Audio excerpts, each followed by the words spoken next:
This is the Big Agnes Q-Core SLX, and ours is broken.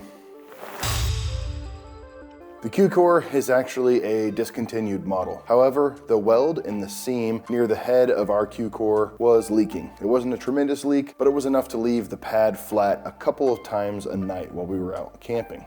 Obviously, we can't have this waking up in the middle of the night, sleeping directly on the ground and having to blow the thing back up and get back to sleep.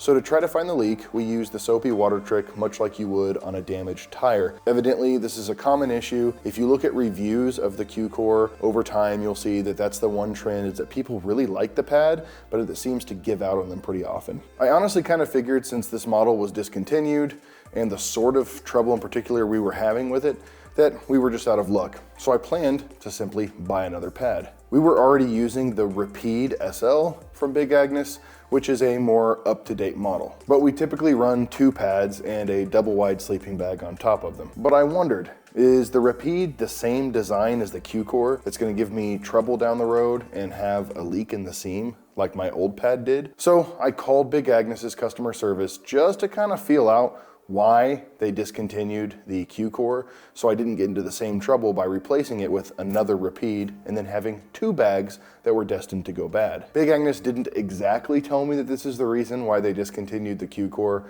but without saying it, that's more or less what was inferred in our conversation. However, the rep from Big Agnes did tell me, hey, that's a warranty issue, just get on the website and start a claim. So that's what I did, and I got on their website to start this claim on a Saturday, and Monday morning, I had an email waiting in my inbox from CC at Big Agnes. Now, CC asked me which pad I'd like to upgrade to since the Q-Core was indeed discontinued. But she also mentioned that I could select any product on Big Agnes's website and prorate it with a credit from the Q-Core going bad. Of course, I wanted the Rapide SL, which was the same value, so I was able to just do a 1-for-1 swap. Now, all she asked me to do was cut the valve off of the Q-Core and send her a picture of the disassembled pad. So overall, a little bit disappointing that the Q-Core did go bad after just a few years. However, I'm impressed with Big Agnes's customer service, and actually, we're here to talk about the other bag, which is the Rapide SL. So let's get into our review, but before I tell you about the Rapide, please subscribe so that you can see more gear reviews like this. We're gonna tell you all about the other Big Agnes products we own, including some tents and all other kinds of gear that we bring out with us on our kayak camping adventures. The Rapide SL line of bags comes in a variety of different sizes and retails for $150 to $300 depending on which size you select. Right now, we're running the double wide Rapide, which is 40 by 72 inches,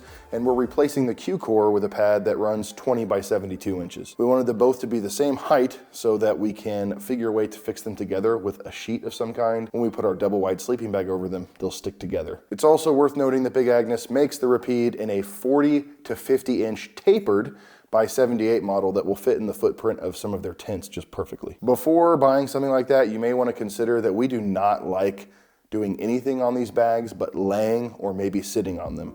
We don't like crawling around on them. We certainly don't like standing on them.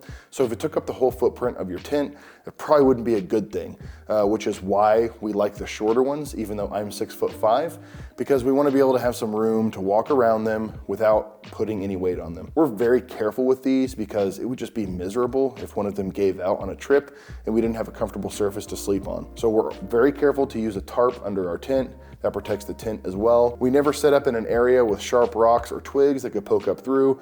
Be careful of pine needles in particular, and watch out for what's in your pockets and everything else when you crawl into your sleeping bag in the evening. For all you super weight conscious ultralighters out there, these pads range from 17 to 37 ounces depending on the size. That 17 ounce is representative of, I think, a 20 by 60 pad, which is way too small for someone like me. Again, I'm 6'5", and I am usually around 300 pounds. Speaking of which, my size in and of itself is a testament to the durability of these bags and the comfort factor. Just a guy my size alone being able to get a comfortable night's rest on an inflatable pad is pretty remarkable. The Rapide SL is insulated for cold weather camping. I have never pushed this. I usually quit camping when it gets down to about 28, 25 degrees in the evening. I'm not one of those like extreme cold weather campers, but it does have an R4.8 insulation value, and it's 3.5 inches thick in the middle. The outer chambers of these sleeping pads are thicker to ensure that you don't roll off the side. keep you in all night for a comfortable night's rest. The other thing I'll say is that the surface of this material is pretty quiet. I mean, it's an inflatable sleeping pad, so it's still gonna kind of squeak and make noise as you roll around on it. But I've also noticed that I don't feel like I'm slipping off of it like I do on other inflatable sleeping pads. That's really important to me because especially when you're sleeping on an incline and a guy my size and the material that most sleeping bags are made out of, sometimes it can feel like you're just sitting on a slide and you're going for a slow ride all night, inching down towards the bottom of your tent. The Big Agnes pads use something they call the I-beam quilted support top. The idea behind this is to make sure the pad is stable so that if you put a lot of weight on one end, it doesn't pop you up on the other end. I think that's a pretty important feature for getting a comfortable night's rest, especially for a guy my size, and they seem to work really well. I'm able to sleep on my side, my belly, or my back, and I'm sort of like a tosser and turner. I sleep in all of those positions, and I can tell you really from any position, I'm actually pretty surprised how comfortable these are. These pads do come with some extra goodies straight from Big Agnes, including the protective drawstring pouch that you see it in.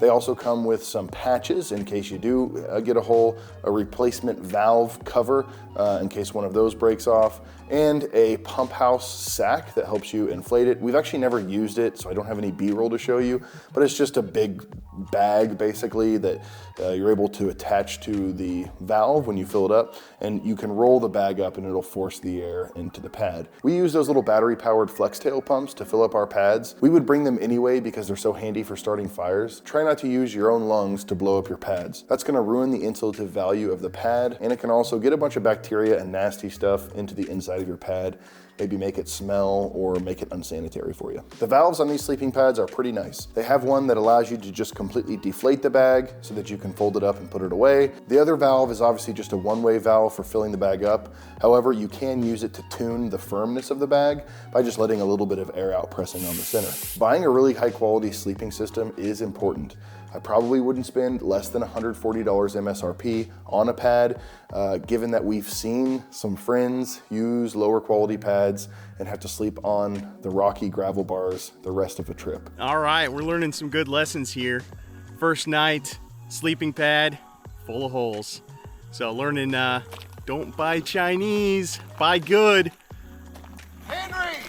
Hey, let's go. Let's go! Oh, okay. For my money, so far, I'm betting on Big Agnes. I'm impressed with the bags. I'm even more impressed with their customer service and the way they've stood by their product.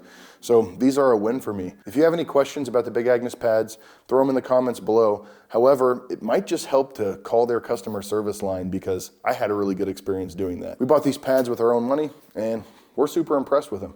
So get out there, have fun, get a good night's rest out on the river, and remember, adventure.